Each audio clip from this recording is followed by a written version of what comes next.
अस्सलाम वालेकुम friends, welcome back to my channel Laiba health tips. Viewers, आज मैं आपको बनाना से permanent skin whitening face mask बनाने के बारे में बताऊंगी। ये रेमेडी बहुत ही इफ़ेक्टिव है स्किन को सबसे फास्ट वाइटनिंग बनाने के लिए। तो चलिए शुरू करते हैं, पर इसके पहले प्लीज़ मेरे चैनल को सब्सक्राइब कर लीजिए और बेल आइकन को दबाइए एवरी लेटेस्ट ब्यूटी अपडेट को सबसे पहले पाने के लिए। इसके लिए सबसे पहले चाहिए बनाना यानी कि केला।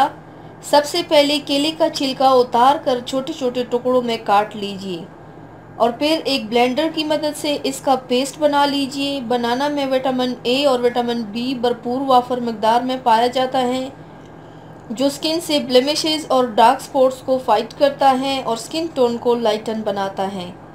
साथ ही इसमें पोटाशियम और एंटीऑक्सीडेंट होता है, जो स्किन को हेल्दी और ग्लोइंग बनाता है और स्किन कम्प्लेक्शन को इम्प्रूव करता है। अब एक बाउल में 2 चम्मच बनाना पेस्ट, 1 चम्मच दही, 1 चम्मच मिल्क पाउडर, 1 चम्मच शहद और 1 चम्मच लेमन जूस लेके अच्छे से मिला लीजिए। जिनकी स्किन सेंसिटिव है वो लेमन जूस ऐड मत कीजिए। अब इसे अपने स्किन पर अप्लाई कीजिए। इसे अप्लाई करके ड्राई होने के लिए छोड़ दीजिए।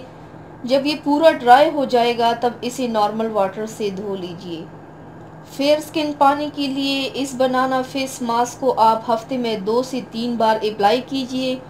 इसमें आपका स्किन बहुत ब्राइट, फास्ट वाइटिंग और ग्लोइंग बनेगा इंशाल्लाह। तो व्यूवर्स, थैंक्स फॉर वॉचिंग। मेरी वीडियो को लाइक और शेयर ज़रूर कीजिएगा। मिलते हैं एक और नई वीडियो में, तब तक के लिए अल्लाह हाफिज़।